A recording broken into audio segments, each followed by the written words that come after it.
Bonsoir à tous, je suis Laurence Totelin et j'enseigne à l'Université de Cardiff qui vous accueillera l'année prochaine.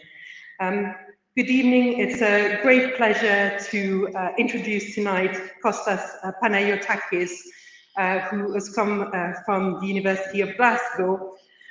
Costas is very well known for his work on Roman Latin fiction and Roman comic theatre, and he has worked on lesser known authors, perhaps, in a manner that I guess would please his authors.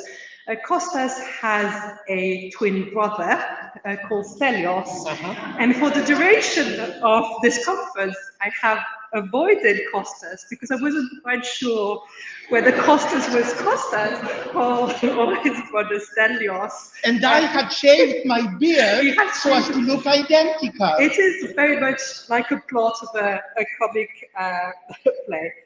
Anyway, we're delighted to have Costas tonight, who's going to talk about editing fragments of Republican comic drama. Costas, thank you. Thank you. Thank you very much. Thank you. Thank you, everyone, both here and at home. Thank you very much for your kind words, Laurence. It's a great pleasure for me to be back to Coimbra and at the Celtic conference in classics, of which I have very fond memories of the first one in my youth 23 years ago now, gosh. And so I would like to begin by thanking the Coimbra team, both students and staff, for their splendid hospitality and for organizing such a rich program of papers, including at least a full panel on fragmentary texts and the challenges they present. Editions of authors whose works have been transmitted to us in incomplete form and or through indirect tradition are not a novelty in the study of the ancient world, and they can be traced back at least to the mid-16th century if we confine ourselves to the era of the printed book.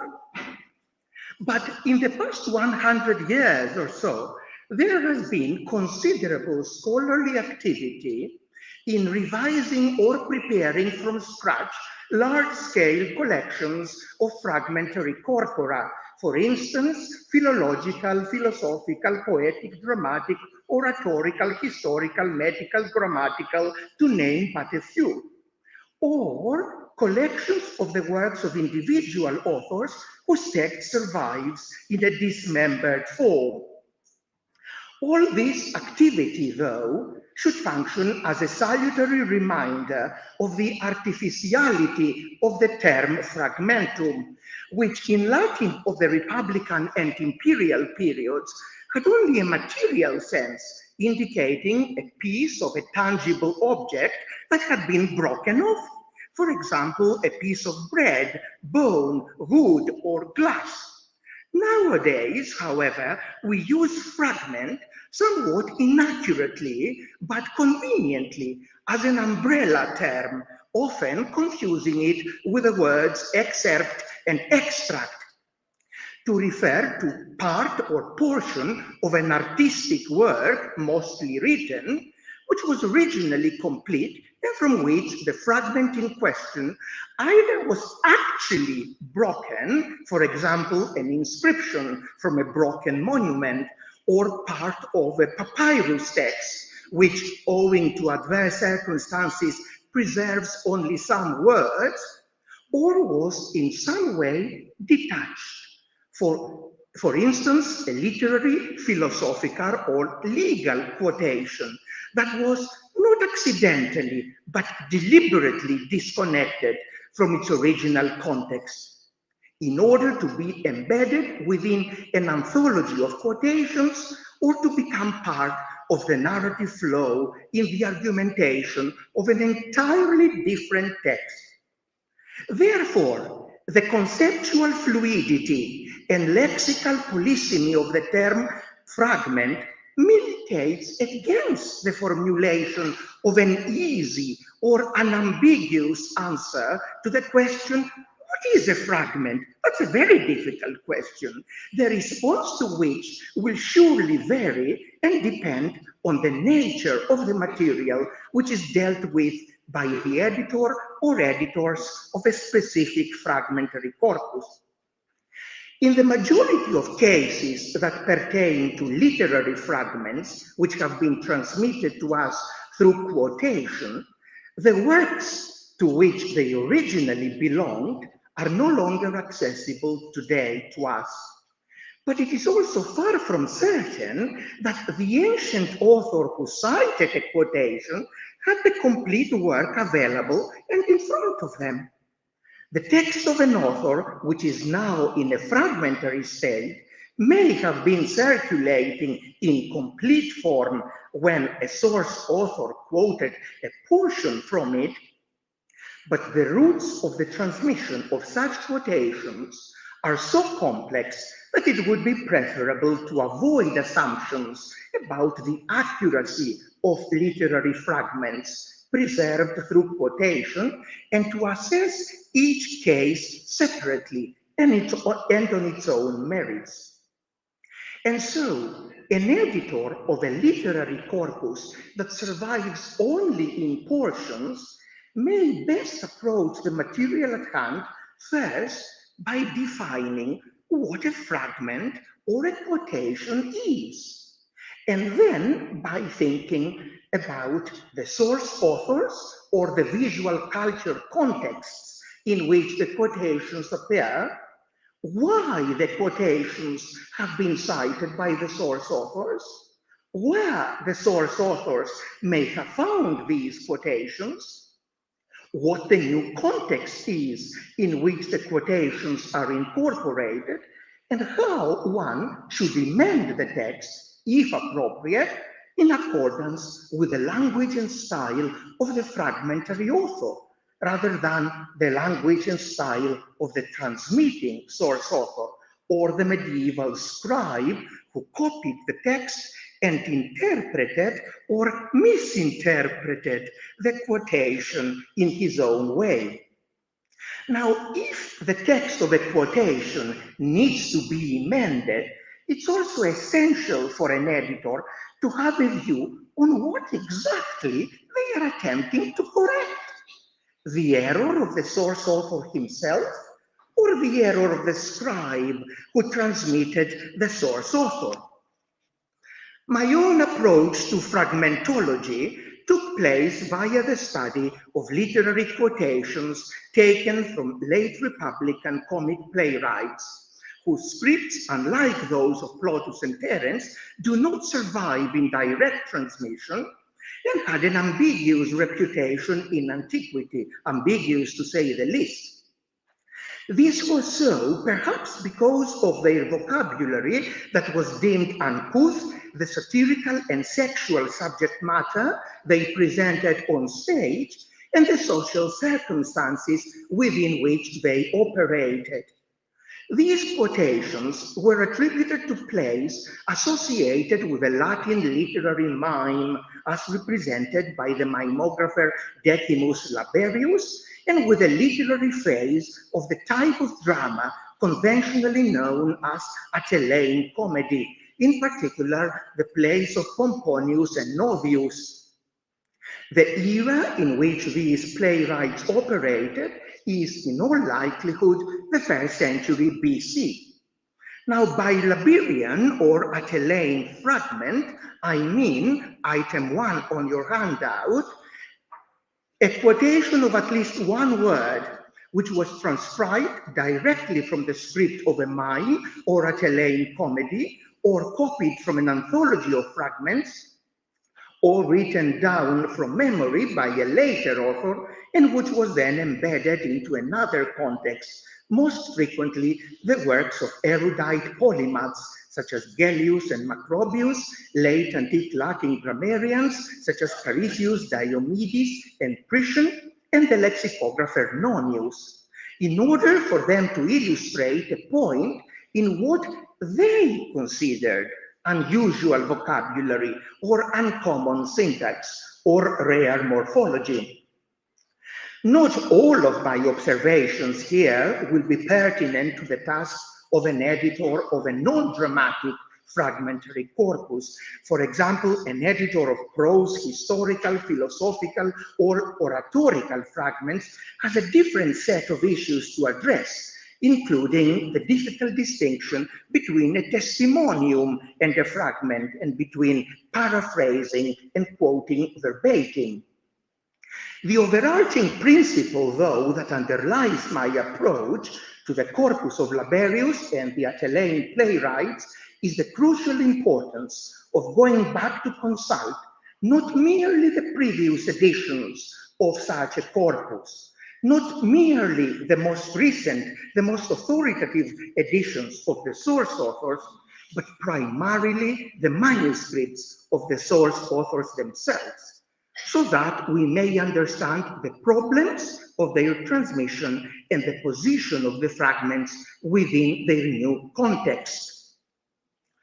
The fragments of Laberius, item 2 on your handout, 96 in my numeration, comprising some 44 titles and about 150 lines, composed in the iambic, trochaic, and possibly lyric meters of early Latin comedy. You have one such fragment of Laberius on the PowerPoint screen. These comprise the lion's share of our evidence on the scripted literary mime of the Republican period. And they survive only through indirect tradition as quotations in the texts of the authors that you see on the PowerPoint and on your handout item number 2. In addition to these authors, the publication in 1912 of a funerary inscription found in a columbarium in Rome added one more line to our meager Laberian corpus. Now, these source authors did not have the same reasons in transmitting extracts from the plays of Laberius. Of the above list, only Gellius could legitimately be said to have had both literary and linguistic reasons for transmitting the uncouth mimographer, and not all of them were interested in citing accurately or fully the metrical and syntactical units, long sentences or brief clauses, which contain the word or words they wanted to cite.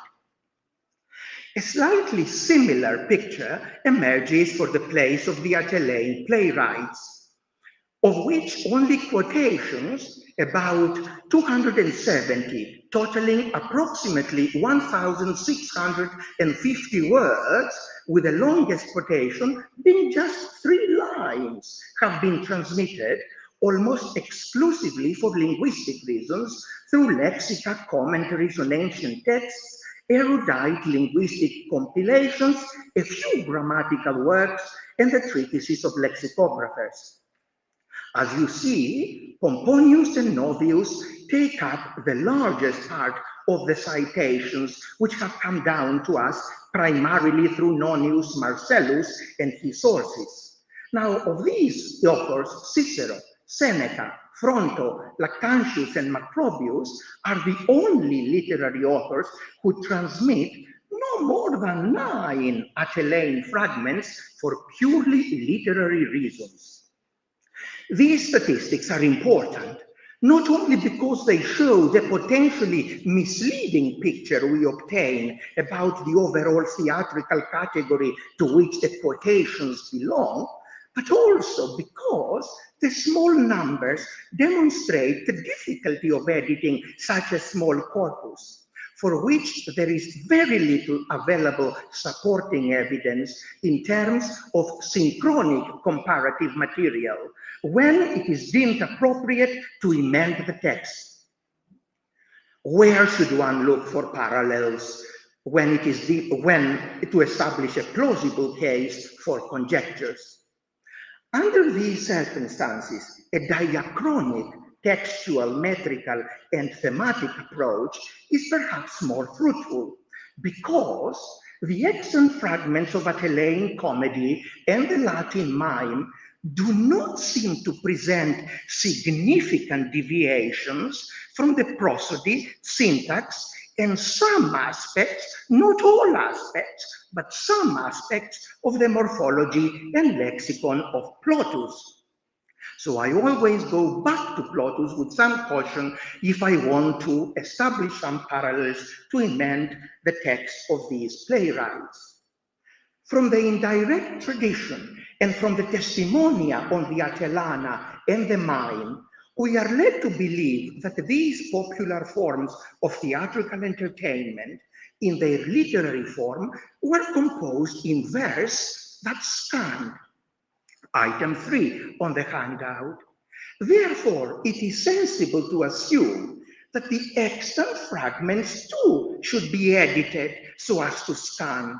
And I do not have any cogent reason to doubt that the same metrical norms which one would find operating in Plotine iambotrochaic verse would normally, and I stress that normally, also operate in the Fabula Atellana and the mime, although their texts were composed at least a century after Plautus. Now, in previous editions of Roman drama, especially in the invaluable third edition of Otto Riebeck's Comic Fragments, 1898, metrically uncertain quotations that do not exceed the length of a full line were normally arranged on the printed page so as to conform to the iambotrochaic system of versification. So Riebeck had this tendency that everything that was short needed to be iambic or trochaic. But late antique grammarians cite quotations also from lyric passages of Plautus without stating the meter. And if the Plotine corpus had not survived also through direct tradition, editors of these fragments of Plautus may have been inclined to amend such quotation and or scan them as part of the iambic or trochaic meter. Consider, for example, the words salvo pullissume homo from Plautus's Curculio, metrically a colon Raetianum, which Carisius cites, and which may not have been scanned as a lyric passage if we didn't have its Plotine context.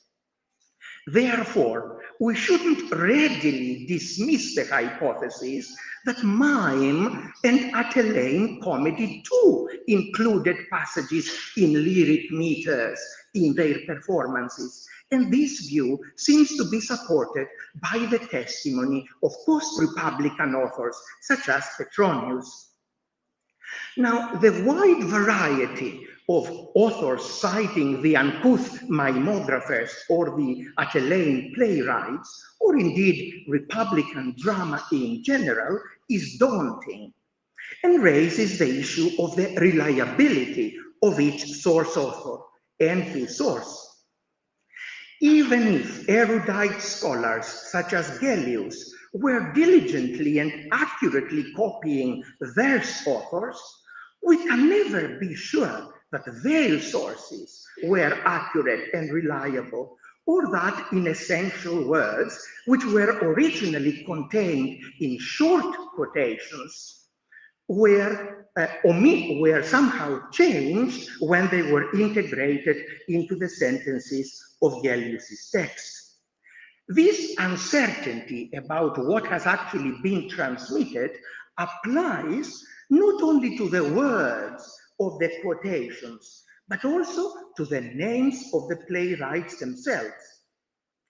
And an editor of a fragmentary and small corpus, such as that of the Atellana and the mime, needs to accept and endorse the possibility that some of the surviving extracts and titles attributed to Laberius or Pomponius or Novius may not have been exactly what these playwrights had originally written, or in fact may not have been written by them at all.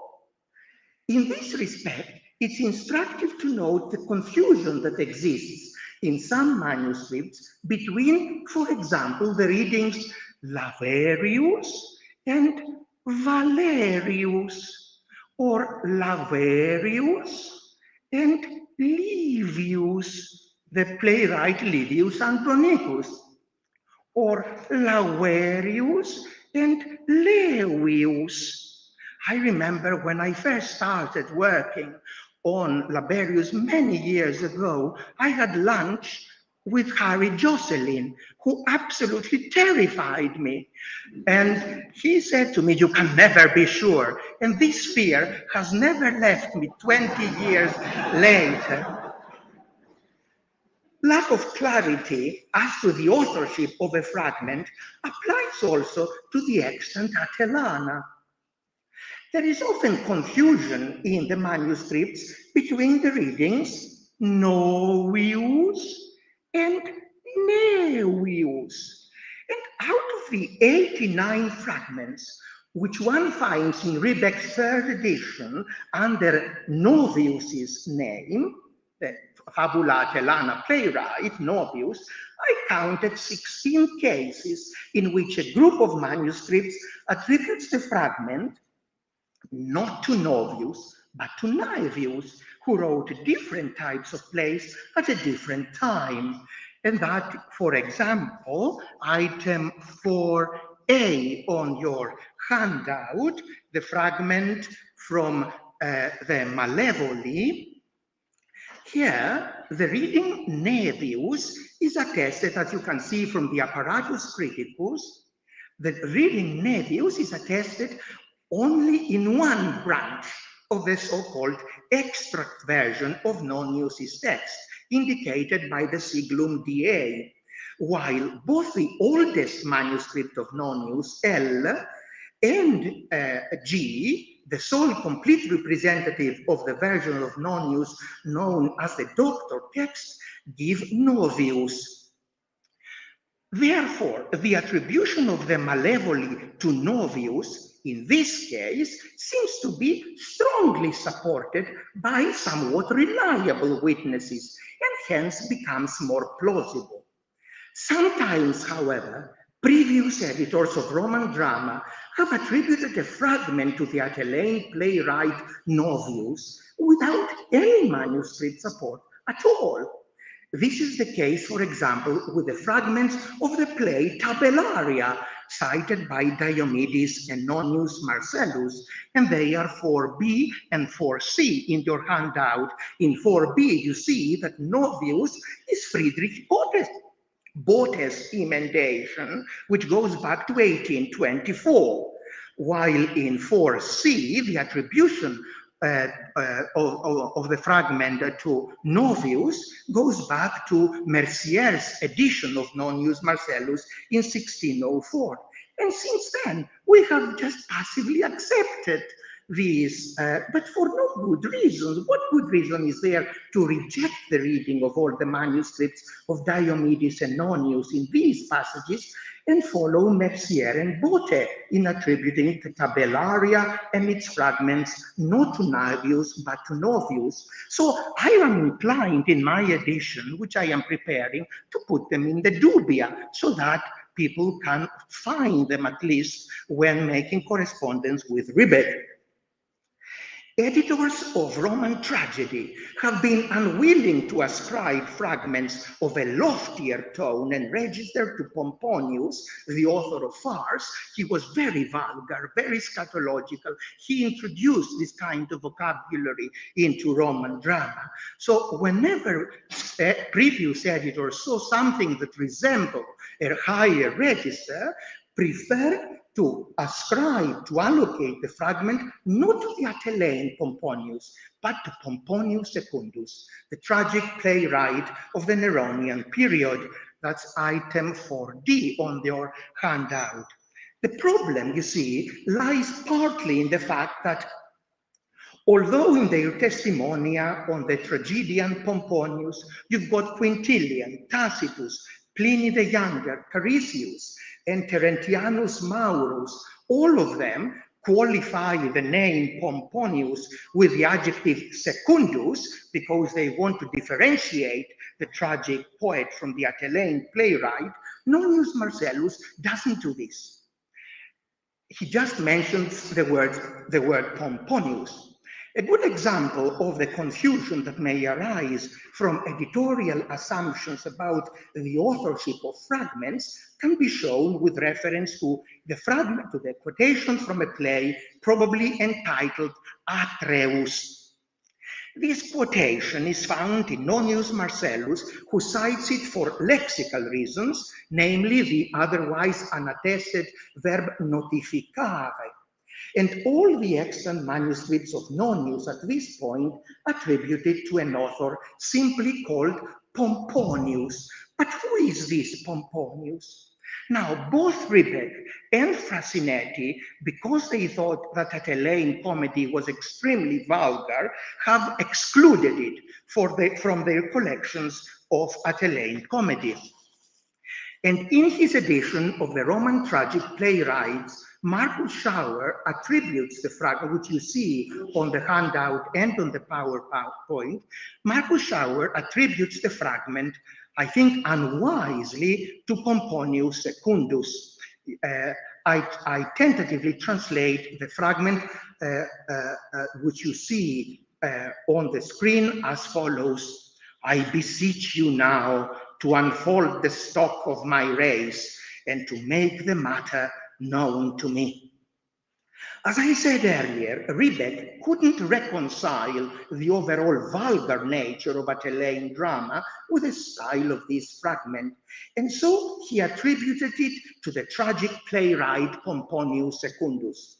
Ribet, however, did not explain why this is then the only citation of Pomponius Secundus in the whole of Nonius Marcellus, whereas in the rest of Nonius's treatise, there are about 130 citations of the farcical Pomponius. It's true that the language of the fragment is a little bit carefully constructed so as to sound somewhat grandiose. It's not very grand, but even if you accept it as grand, high-style quotations are not unknown in farce and mime, for which there is also evidence, ample evidence, for on-stage exploitation of mythological material. And I have put some parallels on the PowerPoint and on your handout 4D. More importantly, the source from which Nonius Marcellus has derived this particular citation seems to have been an unnamed lexicographer who was diligent in quoting titles and examples for his glossary, and to have made an effort to quote units of verse that were metrically complete, and that also made sense. In his other citations, you see, this unnamed lexicographer does not cite at all from Pomponius Secundus, the tragic playwright, or from a play called Atreus. But he does cite once from Pomponius and a play called Patrus, the uncle. And you can understand the easy confusion between Patrus and Atreus, or in the ablative case, Patruo and Atreo. And that is why you might like to think the reason why Lindsay, in the apparatus criticus of his edition of Nonius Marcellus, prefers to print Pomponius Patruo, i.e., changing the title. Just now, I am inclined to print in my own edition. First of all, I am inclined to bring this fragment back to Pomponius, the Atellane playwright, and either I will print it with under Atreus, perhaps in the dubia, or Patrus, but probably Atreus. And Jared Welsh makes a very strong case towards that avenue, that line of inquiry as well. Now, when a playwright such as the uncouth Laberius or the vulgar Pomponius presents linguistic oddities or coins words for comic effect, it is not always certain that the transmitted text needs to be amended so that it may conform to the typical usus scribendi of the author or to the grammatical and syntactical norms established by other playwrights or by non-dramatic authors who were contemporaries of these playwrights. Remember, we do not have full plays from mimographers or Atellane playwrights of other periods against which we could compare the innovative, almost Plotine vocabulary of Laberius, Pomponius, and Novius. And so we should always consider the possibility that these authors may, from time to time, have introduced linguistic innovations. And by that I mean the change of the gender of the noun or of the morphology of the verb. And then that these innovations may have been corrected or normalized by scribes during the process of copying the text. In the following example, item number 5 on the handout, Macrobius talks about words which Virgil uses as attributes. Macrobius's aim is to demonstrate that although it is generally believed that such words are Virgil's creation, Virgil has derived them from earlier authors. And what you see in front of you is the text as Robert Castor prints it in his recent OCT of Macrobius, which I translate as is the fragment. You're asking me to eliminate the wantonness and the debauchery of the toga-clad race. Now, the fragment makes sense as it stands, and there is no obvious reason to change Robert Castor's text. As far as I'm aware, none of the editors of Macrobius has ever accepted the reading Licentium, which you see in the Apparatus Criticus, and which appears in all extant witnesses of manuscript family Alpha, including N, the oldest manuscript of Macrobius. The Thesaurus Linguae Latinae, when citing this fragment, of course, prints Licentiam, and this is the sensible choice. But the form Licentium perhaps shouldn't be dismissed too easily.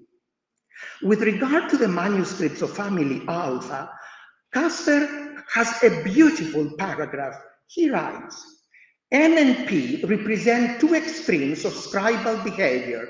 N scribe was deeply ignorant, and as a result capable of writing awful nonsense. At the same time, precisely because he lacked any pretensions to learning, he didn't attempt to improve the text, but aimed at reproducing what was in front of his nose. P's scribe, by contrast, was clearly so comfortable in Latin that, consciously or not, he repeatedly replaced words with their synonyms and was learned enough to spot a metrical lapse in a quotation of Virgil and insert a stopgap of his own devising. Well, it is all the more striking then that the scribe of P, which descends not from N, but directly from the Hyparchetype, wrote also Licentium, and did not correct Licentium to Licentiam. Even more interestingly, in his treatise, Nonius Marcellus states that Laberius uses the feminine Licentia in the masculine. And it is easy to see how a non-standard form, Licentium, accusative singular of the unattested form Licentius, would have been regarded as a scribal error and would have been corrected by copyists to the common form Licentiam. If you look at the Latin text, after Licentiam, there is also the conjunction ac, which may have contributed to the scribal confusion. The fact that Macrobius does not comment on this unusual form doesn't prove anything, because he was interested only in the phrase stirps togata, which he found in this fragment. Therefore, there was no reason for him to say anything about the words surrounding that phrase. There are also other stylistic reasons for which I would be inclined to favor this unusual licentium, but I will leave those aside for later if there is any time. Consider also the very difficult passage from Nonius, item 5b in the handout, which illustrates an example of the deponent verb expergiscor, I wake up, used as an intransitive verb with active inflection. And this is attributed to Pomponius's play, The False Agamemnon. Now, Frasinetti, the most recent editor of all the fragments of a Totelin drama, brings the quotation, that's 1967, brings the quotation as you see on the PowerPoint. But it is very clear to me that the second line is a scenarios. I can certainly scan that, but I have no idea how to scan the first line if I follow Frasinetti's reading, and that is because there is an extra syllable, which I have printed in bold. Lindsay had also spotted this extra syllable, and in his edition of Nonius had printed not nequis at the beginning as two words, as long, but nequis, short, with iambic shortening, so that he may have the first foot of the scenarios as an anapis. I don't like that. I like nequis, long, because that gives me a nice symmetry with sequis in the next line. But if I keep nequis, long, I have the same problem, an extra syllable. Scholars to resolve this have also looked at that miraretur, and already from the Editio Princeps of 1470 have emended simply miraretur to miretur, which is paleographically very easy and finds a very easy parallel to the first line of Plotus's Aulularia, which I have cited in the Apparatus Criticus on your handout.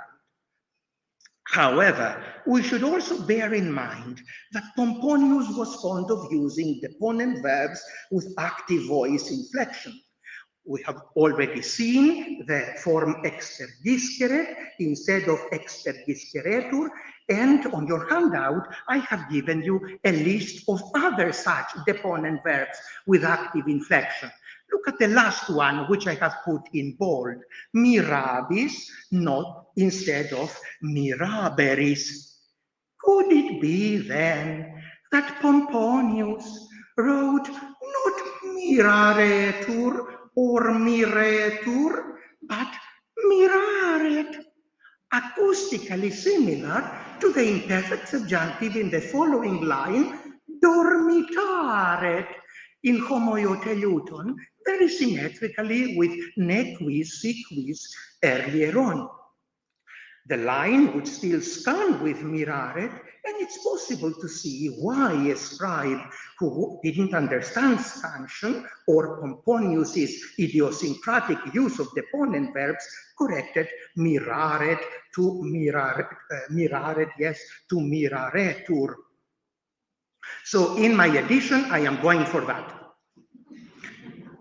And I will now finish with a discussion of the textual problems presented in a fragment which Nonius has taken from the alphabetically arranged glossary of the previously mentioned anonymous lexicographer, who seems to have been carefully citing his quotations. I mentioned him earlier, that's item number 6 on the handout.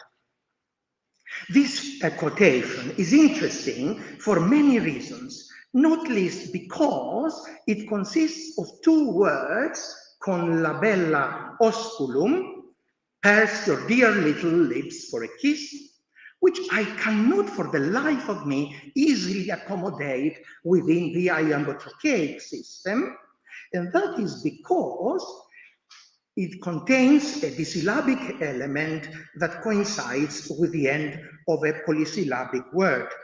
when they taken together, they violate Hermann Lachmann's law at all possible positions. I tried all kinds of combinations in a hypothetical line reconstruction, but I haven't found anything persuasive.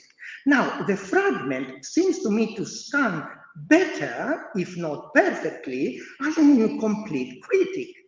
And this would then constitute one of the rare instances in which we might have the attestation of a lyric meter, of a meter other than scenari or septenari or octonari, in quotations from the Latin literary mime. Now, the fragment is attributed to a mime. If you look at the apparatus criticus on your handout, I have put the reading of the manuscripts in bold letters. The fragment is attributed to a mime by Laberius, entitled, according to all the manuscripts of Nonius at this point, Annalium Perana. But what is the genitive doing here? It's completely out of place, that Annalium. Interestingly, Gellius cites 3 different words which he attributes to another play mime of Laberius entitled Anna Peranna. It seems therefore reasonable to suggest that Peranna, which the texts of Gellius and Nonius have in common, indicates that Gellius and Nonius were citing extracts from the same mime play, and that the correct title of this play, Anna Perana, had become, through an error, Annalium Perana.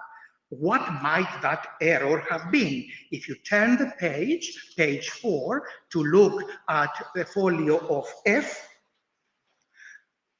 in the 4th column, this error may have, if you look at the bottom of the 4th column, you will see the entry con labella, Laberius, Annalium, Perana, etc.